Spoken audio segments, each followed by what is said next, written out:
Hello guys, happy Wednesday. இன்றைக்கி பிரம்ம முகூர்த்த பூஜையோட செகண்ட் டே ரொம்ப நல்லபடியாக ஸ்டார்ட் ஆச்சு. நான் ரொம்ப நல்லபடியாகவும் ஃபினிஷ் பண்ணிட்டேன். பிரம்ம முகூர்த்த பூஜை மட்டும் இல்லை, இன்றைக்கி 2025 மகா சிவராத்திரி. ஸோ இந்த டேயில் என்னோடய பூஜை அறைக்கு நான் ஒரு 4-5 பொருள் நியூவாக ஆட் பண்ணியிருக்கேன். எனக்கும் தெரியாது ஃபஸ்ட்டெல்லாம், கொஞ்சம் ஃப்ரெண்ட்ஸு யூடியூப் இதெல்லாம் பார்க்கும்போது கற்றுக்கிட்டேன். உப்பு, மஞ்சள் கலந்த அரிசி, கண்ணாடி, சர்க்கரை, பருப்பு, இது 4 வச்சுருக்கேன். இது 4 வைக்கும்போது மகாலட்சுமி நம்ம வீட்டிலேயே குடியிருப்பாங்க அப்படின்ற மாதிரி சொல்லியிருந்தாங்க. ஸோ நீங்களும் உங்கள் வீட்டில் ட்ரை பண்ணி பாருங்கள்.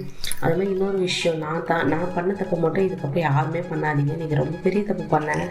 காலைல எந்திரிக்கும் போதே ரொம்ப டயர்டாக இருந்துச்சு. 7th மந்த் ப்ரெக்னெண்ட்டாக இருக்கேன் இல்லையா, அதனால். ஸோ எந்திரிக்கணுமா வேணாமா அப்படின்ற மாதிரி நினச்சிட்டே எழுந்திரிச்சேன். அது மாதிரி எழுந்திரிச்சு என்னால் சுத்தமாக பூஜையே பண்ண முடியல. பூஜை பண்ணும்போதெல்லாம் ஒரே மயக்கமாக இருந்துச்சு. நான் பண்ண தப்பு நீங்கள் யாருமே பண்ணாதீங்க. செய்யணும்னு நினச்சிட்டிங்கன்னா நல்லா ஒரு மன திருப்தியோடு எழுந்திரிச்சு செய்யலாம். இல்லை செய்யாமல் கூட விட்டுருங்க, அது கூட தப்பு கிடையாது. இதுக்கப்புறம் இந்த தப்பு நான் பண்ணக்கூடாதுன்னு சொல்லிட்டு கரெக்ட் பண்ணிக்கிட்டேன். நீங்களும் அதுமாதிரி பண்ணிக்கோங்க.